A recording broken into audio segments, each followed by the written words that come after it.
Hello, and thank you for joining us today for The Issues. I'm your host, Vern Fuller. On today's show, we focus on fathers who are troubled, unemployed, and uninvolved in their children's lives. At the end of the day, the problem affects us all, not just the fathers, but the child, the community, and society as a whole. In a few minutes, we'll talk to our guests from the Father Support Center organization in St. Louis about the many challenges facing struggling fathers and discuss solutions to help get them on their feet. We want your input as well. Give us your questions on STL Facebook page at The Issues. We'll read a few of them live later on in the show.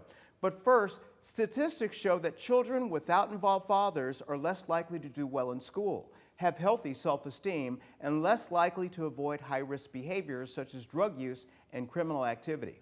According to the National Fatherhood Initiative, 1 in 3 children in the United States have no biological father at home. STL TV's very own Tim Lampley goes inside the Father Support Center to show you 2 men taking the first steps to giving their kids a fighting chance against those horrific odds.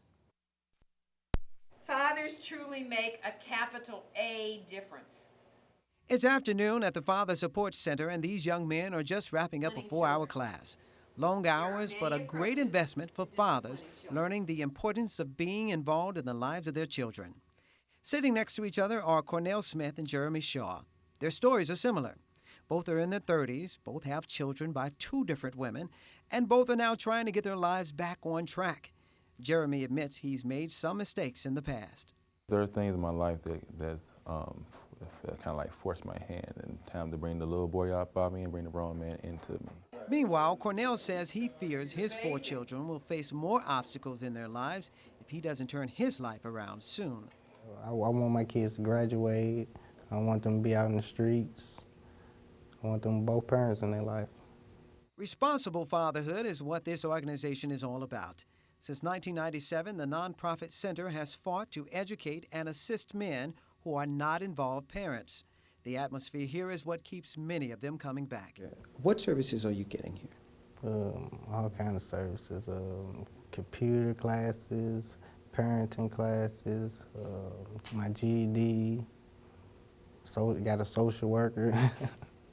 And how is that going to help you in your life? Well, it's getting me better because I can't do anything unless I take care of me first. If you've ever been told to surround yourself with positive people, the Father Support Center is the place for it. We promote the responsible behavior, and hopefully they'll be influenced when they see another person making that change. Give yourselves a hand. And we don't speak about topics like, oh, who got murdered, what child was abused. We want you to speak about what's truly happening on the inside of you so you can make a difference, to quit your drug habit, to go ahead and now resume your GED studies, to become gainfully employed, and make a connection with your child regardless of how you and the mother are interacting. Because you got to understand that fathers do make a difference. All right, joining us now are Chester Deans, Vice President of the Father Support Center, Executive Vice President Sherry Tillis, and father of 5 sons who is currently enrolled in the program, Eric Nelson. Thank you all for joining us. Thank you, sir. Let's start with Eric. Eric, how can you relate to the testimony of those who are participating in the Father Support Center we just saw? I do understand, as well as them, that the Father Support System does provide every tool that you need. It gives you the right way, the right direction to follow the path in order to get this done. Okay, you're the father of 5 boys. How many of your children are you involved with? Currently, none of them. Why is that? They stay out of state. They stay out of state? Yes, sir. Okay. Why has it taken you, well, tell us your story. Well, to start off with, I can say that my children I love so dearly. I miss them. They stay out of state right now because of different housing situations we're in. You know, my oldest son, he's 17 now, and he's attending school in Texas, so his mother decided to move there in order to better her lifestyle. What has the Father Support Center done for you? It has helped me find a better position as far as job. Has teaching me how to use computers, my computer skills. Teach me how to also become, how could I say, more open to new ideas. It teaches me as well how to face my situation and think of a positive way to tackle it. How do you feel about not being able to see your children? Really, really disturbs me. It hurts, you know. Okay. I try to fight even harder now just to get that opportunity. Okay. Okay. Chester Deans, what kind of services do you provide for these gentlemen who are, such as Eric, who are trying to do the right thing? Well, first of all, we support our mission, which is to foster healthy relationships so we can strengthen families and communities. And in that, we have a program, curriculum delivery, daily from 7:45 to 4 for the day component, and for the evening component, that would be 4:45 to 8:30. And there are 5 programs. It's the Family Formation Program, the Employment and Mentoring Program, Youth Development and Leadership, as well as we have Father's Wrap, which is offsite at another location, and also the Legal Clinic. In that, as Mr. Eric said, he has intensive presentation daily from a facilitator who gives him valuable tools and resources out of the curriculum to help him to be more responsible as a parent. And then once he has gained and accepted some of these tools and put them into work for himself, things begin to happen on the positive side. Okay. Sherry, I want you to jump in here at any time. What is the typical battle that fathers are facing in regards to their children? What is the most common battle that you come across? The typical battle usually starts with the out-of-wedlock birth. Okay. When the gentlemen that we serve have children and they've not been married to the mom, they do not have divorce decrees in place. They do not have visitation in place, and therefore usually their children are children of the system, the child support enforcement system. And so within that system, they do guarantee that the children are provided for as far as food and clothing, shelter, things of that nature. However, that system hasn't necessarily been designed to assist fathers with what they need as far as visitation and the relationship building and things along that nature. Wouldn't you say that the system is actually probably more anti the father? I We're would about say to take that a break. some of the laws are anti the father. Okay. We do not deem child support enforcement as an enemy per se, because there are some fathers who have means and do not take care of their children. Our focus are those that do not have means, and therefore we need to help them to improve their lives so they can be positive and active within their children's I lives. can't wait to come back and address that further, because that is really a point that we need to focus on. When we return, we'll be joined by the president of the St. Louis NAACP chapter, Adolphus Pruitt. Our panel will answer the question, what do fathers really owe their children? And believe me, it's much more than money. We'll be right back.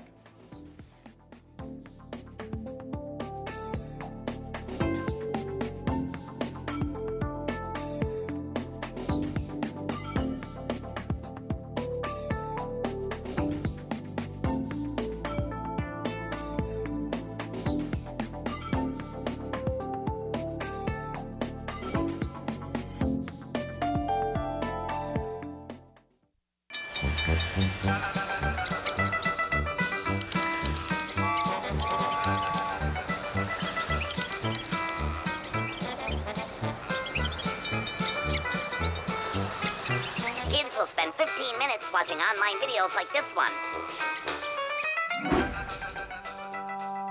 Brushing for 2 minutes now can save your child from severe tooth pain later. 2 minutes twice a day. They have the time.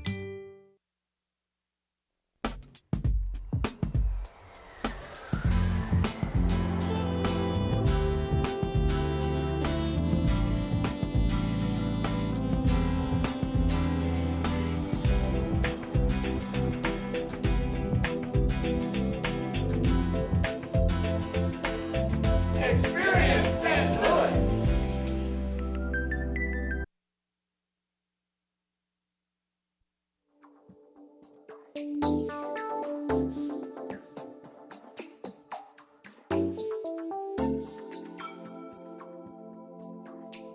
Welcome back to The Issues. Our focus today is on father support and how to get more of us actively and positively involved in our children's lives.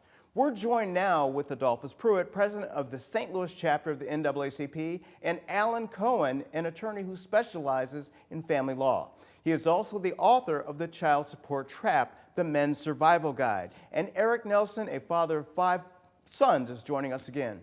Right now, let's go to Bree Collier, who has a question from one of our Facebook friends. Bree?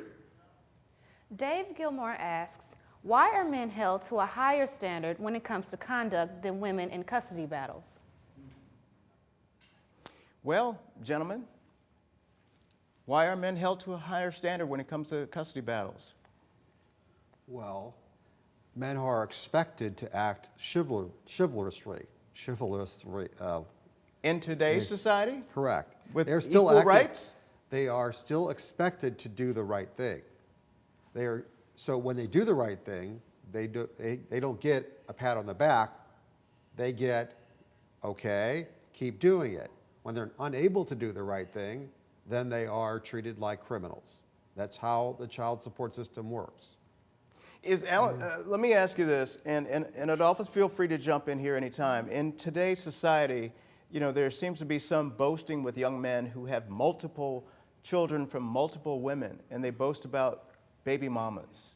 You know, when you get involved and they take on these multiple child support cases, how does a man survive in dealing with the child support system? You know, let's just talk about what it is. The issue of high unemployment as relates to black males hits directly at the pockets, and when we talk about household income. Mm-hmm. Less household income, more adverse social outcomes. Adverse social outcomes leads to some behavior that we probably would not expect for a young man to be participating in, and it's unfortunate that they had to rely on things of this nature to boast on as a badge of honor, but I think a lot of it has to do with the lack of opportunities to self-actualize in other areas. And getting back to the question as relates to why the fathers are held more accountable in the system, you know, we have to understand that our society for a long time, and still is, believes in traditional household, traditional marriage. Father's the breadwinner, mother is a stay-at-home mom, and even though they're working now, they still expect that sort of culture to be the predominant way of our society to operate, and the courts. But none of that's the case today. Yeah, but the courts oftentimes reflects the wishes and the realms of society as relates to how they think society should be.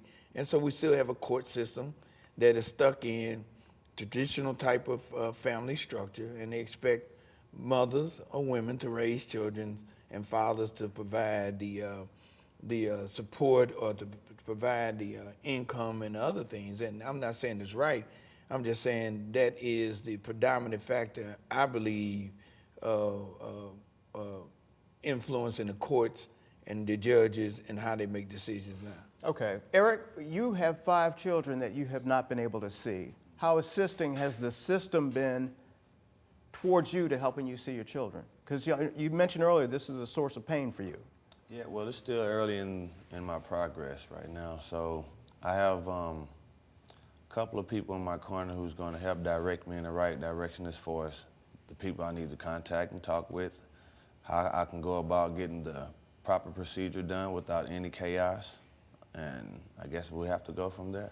Alan, if I find myself in the grips of the system, can I represent myself or do I need an attorney? Well, the system does provide for someone to represent themselves, but as Abe Lincoln once said, a person who represents himself has a fool for a client. However, the Missouri especially has forms available for people to do it for free. However, it's, in my opinion, it is like operating on yourself. If the medical profession were to provide instructions on surgery, should we do that? Almost any other profession that requires expertise would never put out instructions on how to do it themselves. However, the legal system does, and most of the time to their detriment.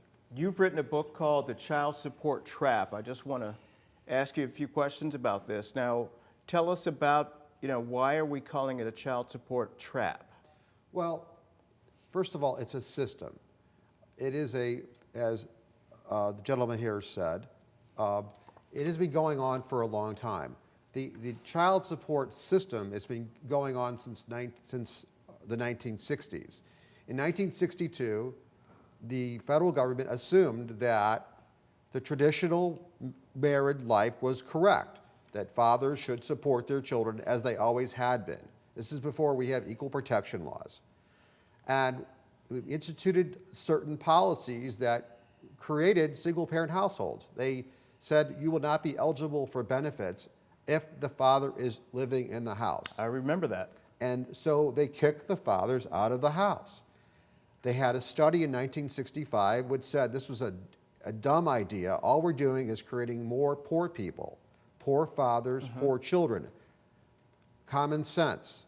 They had tried to remedy that years later, but the damage had been done. 80% of all rapists with anger problems come from fatherless homes, 14 times the national average. The statistics are startling when it comes to fatherless homes. Well, the first problem is that we did not recognize as a society in the 1960s the value of fathers. We treat them like in the traditional, especially the out-of-wedlock children, traditionally they were treated like rapists, like the girl was innocent and he should have married her. That is not true now, and probably was never true. Yet that is how we treat fathers of children born out of wedlock. We treat them like they are rapists. They are bad people.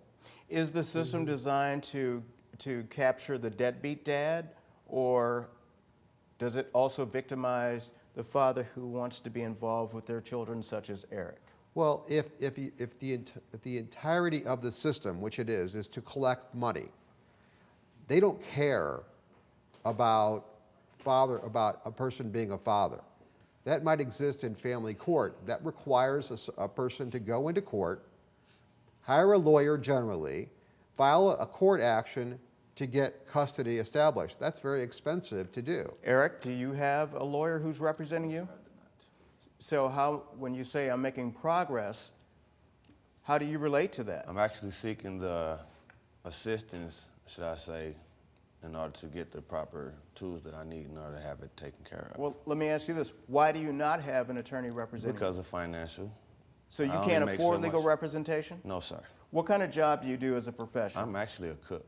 Okay. And as a cook, you don't make really much money in order to provide for yourself, dealing with this child support case as well. So you have a situation where you'd be stagnated.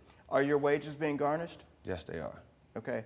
With what you have remaining after your wages are garnished, can you make a living? Can you really make it? No, sir. Barely buy enough for groceries. Okay, so we were talking in the green room. You have a girlfriend. She has 3 children also, 2 of which I think are grown, right? Yes. So you're taking a fatherly role to one of the children. Yes. In addition to your 5 boys. So how would you make it if you didn't have this second household income? Because you're living with her, am I right? Yes. I would possibly be staying, I guess, back home with my parents or be out in the streets homeless. It's that serious. Because if your parents weren't living, what other options would you have? Shelter. That's about it.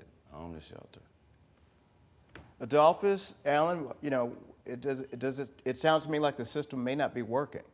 It has never worked. No, it is a problem, and it's interesting that how much federal money there is dedicated to collect the child support and to beat up on the poor male who can't afford his child support, as if he should simply work 100 jobs because he should just work more in a society where, especially in the African American community, the unemployment rate is truly 25%. And the incentive is not to work, because if you do work and you start earning more income, they simply raise the amount of money that you have to pay. You know, at the end of the day, until we do a couple of things. One, as a society, we're going to have to act on that moral base that we have in each and every one of us and reach out to people like Eric and everybody else that's tied into the system and find a way to reach some sort of common ground, develop a systematic approach where both we're able to do the collection as needed, and second, reunite him with his children. It makes no sense in the world to have any system that becomes the impediment for a family being together. Society was never created to be that way, and I don't think as they passed the laws and governed, they did that. Unfortunately, if it was racial profiling, we would train the cops to be racially sensitive. Well, maybe we need to train judges to be sensitive as relates to the needs of fathers who are separated from their family. I couldn't agree with you more. Before we go to a break, Eric, where are you now with seeing your children? I actually do not have the opportunity to speak with them nor see them. Okay, so the Father Support Center for you, is it a place where you just simply, is it kind of therapeutic? You get to go talk about your feelings?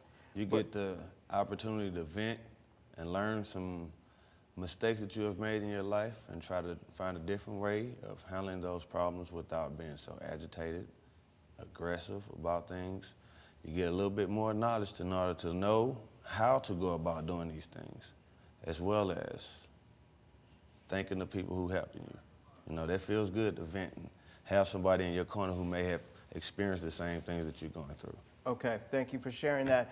Let's take a break. We'll have contact information for you fathers out there who know it's time to step up to the plate, but don't know how. We'll help you. All that when we return.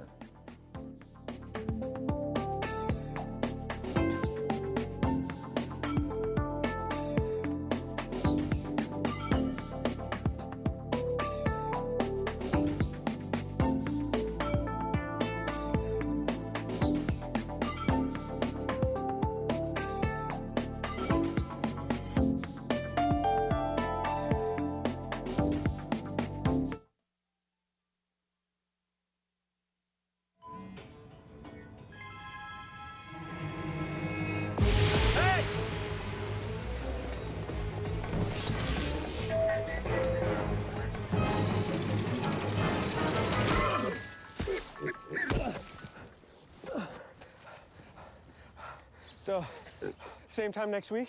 Well, of course.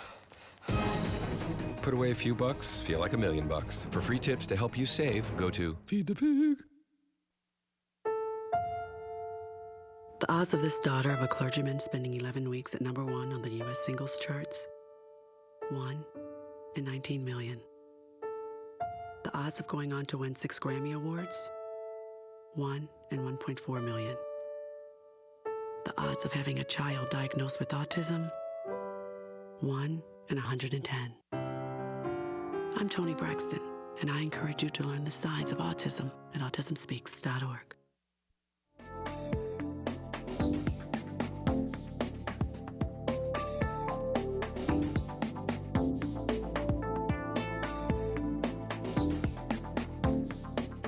Welcome back to The Issues. I'm Vern Fuller. If you're just joining us, we're discussing the challenges, responsibilities, and solutions for fathers, encouraging you to be more involved in your children's lives. With me now on the panel is Sherry Tillis and Chester Deans from the Father Support Center, and author and local attorney Alan Cohen, specializing in family law, as well as Adolphus Pruitt from the NAACP. Okay, folks, let's take one more question from our Facebook friends. James T. McNichols asked, why is the system set up to make it easy for a woman to get an increase when a father makes more money regarding child support, but makes it impossible for a father to get a reduction when income is lost? Well, it's very simple. The system that is set up presumes that the way it was in the 1960s, that a person earns income, there's always a job, that as they grow older, their income steadily increases. That has not been the case for 30 years, yet that is still the law. So when a father makes more money, it is assumed that he has the ability to earn that money. He sets a bar. When suddenly he loses his job, it's his burden to prove that he's unable to earn that income anymore. Is that in the best interest of the child? Well, the entire system is not in the best interest of the child, but that's simply one piece that exists from ancient times as far as the law is concerned that continues to really damage children's lives. Well, let's put it out there. What are the solutions? We've kind of hit on what the challenges and the responsibilities and the troubles are. Chester Dean, what are the solutions? The solutions from the standpoint of the agency, quite frankly, is there needs to be policy change. We need to continually to provide statistics, data, and information to some of our champion legislators so that they could write different laws that would amend some of the current policies that Mr. Cohen spoke about, that also Adolphus Pruitt has spoke about. Let me ask, Adolphus, what is the NAACP doing to execute some of these changes? Well, you know, most of the bills that are in the legislature now that address a lot of these issues, like the one that will remove or expunge a felony conviction if a person catches up on his arrears, which makes him more employable if he has access to employment. We support those. We support the file support system too. The most ironic thing is, if he doesn't have a job, I would lock him up, spend $50,000, $60,000 a year to keep him in jail, and the child is not getting the money. I'd rather let him out and get the child the money, give them the $50,000, $60,000. That makes absolute sense. So what else is planned? I know, Sherry, you mentioned that there was hearings taking place. Share with us what those hearings entail.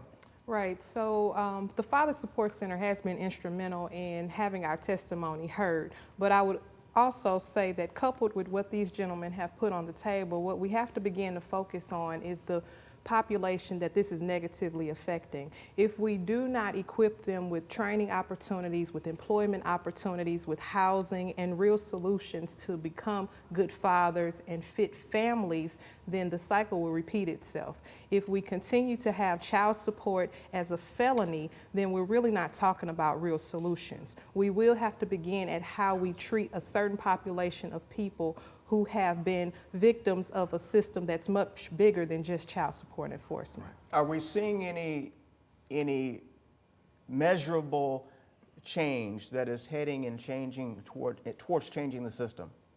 Absolutely. Father Support Center currently works with approximately 600 men in a year. Out of that 600 men in that year, we have successfully employed at least 65% of those men that have come to us, which means 65% of that population are currently paying child support. Let's remember one important fact. Fathers love their children. They are not the enemy. So if given the tools that they need to be productive, they will do the right thing. Okay. Alan, how many men do you come across that are able to successfully work within the system? Well, those who work within the system successfully understand the system. They get legal help, good legal advice as soon as possible. As when I would go when the mother says I'm pregnant, that's when I would start getting legal information as to what I need to do. If you don't plan from the beginning and find yourself in a hole at a later point with a child support order that you're unable to pay and have no rights to the child, or be worse yet, like the gentleman in Oklahoma whose fiance simply gave up his child for their child for adoption without him knowing about it. We are unfortunately out of time. Thank you all so much for joining us, participating. So as you can see, we are trying to do our part in helping solve some of the challenges facing our communities. We'd like for you to be a part of our efforts, so please join us for our next show and continue to support us here at STL TV. As you know, it takes a village. Also, special thanks to Bree Collier, our STL TV intern, and all of our guests today.